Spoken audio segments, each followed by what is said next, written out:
Il est 6h24, Sud Radio et vous, que faire si son animal de compagnie vomit? Et faut-il s'en inquiéter? Question posée ce matin à notre experte Anne-Laure Bramy, elle est vétérinaire à la clinique des Coquelicots, c'est à Saint-Germain-en-Laye. Bonjour Anne-Laure. Bonjour. Et merci d'être avec nous ce matin dans le studio Sud Radio. Commençons par les chiens. Quelles sont les causes les plus fréquentes de vomissements pour eux? Alors les chiens déjà, donc par rapport au vomissement, ce qui est important, c'est si ça arrive une fois, donc c'est une gastrite, c'est infectieux, c'est comme nous, ça dépend des saisons. Quand il pleut, ça redémarre. Par contre, si c'est régulièrement, donc ça, c'est pas grave. Ça arrive, voilà, c'est comme nous. Ouais. On s'inquiète pas tout de suite, on traite. Si par contre ça revient tous les mois, toutes les semaines, là c'est chronique et là il faut effectivement chercher la cause sous-jacente. Donc ça peut être des fois une intolérance alimentaire, tout ce qui est allergie cutanée, parce que le tissu embryonnaire externe et interne est le même. Donc moi je dis toujours aux gens, c'est comme une boule de chaussette refermée quand on fait un embryon, donc voilà. Ouais. Et donc si un animal se gratte, il faut faire attention au fait qu'il puisse aussi avoir des intolérances alimentaires. Ça, sur ces allergies, ça se développe quand? Ça peut se développer très jeune ou même après? Entre 6 mois et 3 ans. Quand on a des diarrhées ou des vomissements chroniques sur un animal entre 6 mois et 3 ans, il faut chercher la cause atopique, allergique. Et les allergies, ça peut être un peu n'importe quoi. Quelles sont les allergies les plus courantes dans ce cas-là? Ça peut être tout et n'importe quoi. D'accord. Donc du coup, il faut vraiment chercher et c'est long. D'accord. Bon. Et comment on cherche d'ailleurs à ce niveau-là? Alors on fait des régimes d'éviction, on fait aussi des dépistages cutanés, on fait des fois il y a même des tests génétiques qui sont faits en Angleterre. Tout le monde n'est pas d'accord si c'est probant, pas probant. C'est une inspection. Enfin, on fait une enquête.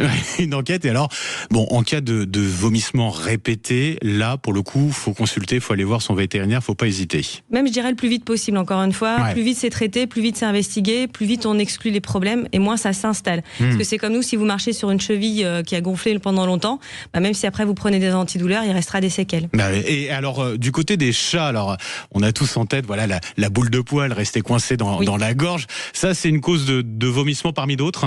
Alors, il y en a plusieurs. Le chat, en plus, va s'exprimer assez tardivement. Souvent, les gens ne traitent pas en antiparasitaire externe. Donc, quand il se lèche, il avale ses poils. Et moi, je dis aux gens, nous, en clinique vétérinaire, on a souvent les tuyauteries qui sont bouchées avec les poils d'animaux, alors qu'on n'en voit pas tous les jours. Autant que l'animal, lui, quand il se lèche. Donc oui, il faut faire attention aux boules de poils, essayer de prévenir. Des fois, des alimentations riches en fibres. Et puis, surtout, quand l'animal a un bouchon de poil, il va plus manger. Et le chat, en 48 heures, l'anorexie est mortelle. Donc, vigilance particulière là-dessus. Il y a d'autres causes éventuellement pour le chat? Chez le chat âgé, il y a tout ce qui est insuffisance rénale et problème de thyroïde. Donc, n'hésitez pas à faire un bilan sanguin. Et puis, pareil, il peut plus rarement y avoir des problèmes d'intolérance alimentaire. C'est plus anecdotique chez le chat. C'est plus rare que chez le chien. Est-ce qu'il y a des races de chiens ou de chats qui sont plus sujettes au vomissement? Alors chez les chats, de toute façon, il faut être vigilant sur les chats de race et les chats au poil mi-long. Et sur les chiens, les chiens qui vont beaucoup manger de corps étrangers, qui vont beaucoup lécher par terre. Et puis le bulldog français qui a tendance à avaler beaucoup d'air. Donc lui fait des gastrites plus tard, vers 6-7 ans. Mais là, par contre, ça devient très installé. Donc dans la mesure du possible, prévenir en opérant le voile du palais assez tôt. C'est pour le coup, c'est généralisé chez les bulldogs. Il faut faire attention. C'est pas des animaux qui normalement devraient être existants. Ils ont été trop sélectionnés par l'homme. Donc du coup, il y a des défauts de fabrication. On peut dire cela comme ça, effectivement. Alors, comment prévenir globalement ces vomissements chez nos animaux de compagnie? Est-ce on peut agir en préventif? Le vermifuge est bien important, ça aide bien.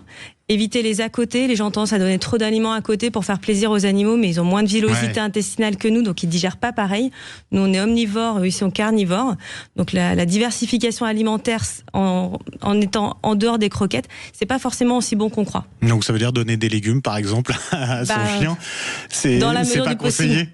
Si on en donne un, faut pas trop diversifier, il faut voir s'il le tolère, il faut changer et ajouter quelque chose toutes les 8 semaines à peu près. Sur les balades, de temps en temps, on a son chien qui va manger de l'herbe et qui va vomir derrière. Ça s'explique comment, ça? Alors les gens ont tendance à penser que c'est normal, le chien ne se purge pas. Donc dès qu'il mange de l'herbe, dès qu'il lèche le sol, s'il mange trop d'herbe ou du sable, il faut consulter tout de suite, c'est qu'il a mal au ventre en fait. D'accord, et donc faut dans la mesure du possible dissuader son chien de manger de l'herbe du coup. Lui il a mal au ventre, donc il essaye de soigner désespérément, mais donc, il le fait pas avec des mots. Exactement, donc il faut consulter tout de suite. On a pas mal d'idées reçues, voire d'erreurs qu'on peut voir chez les maîtres à ce niveau-là, sur la question des vomissements. Certains donnent du lait, par exemple, à leur chat. Je voyais passer en cas de problème digestif, de vomissement. C'est une bonne idée ou pas? Je pense qu'elle est hyper mauvaise. D'abord parce que les animaux ne digèrent pas le lait d'une autre race. Donc il faut faire attention, même les chatons, on ne peut pas donner du lait de vache. Et ensuite, c'est Enfin, c'est clairement pas digeste. C'est pas le produit le plus digeste comme pour nous les produits laitiers. Donc, si votre animal a un problème, un antiacide, pourquoi pas? Du lait, certainement pas. Bon, voilà. Ça, on évite complètement. En tout cas, voilà, on n'hésite pas. S'il y a des vomissements répétés, il faut consulter le plus rapidement possible. Ça, c'est important pour éviter que ça s'aggrave.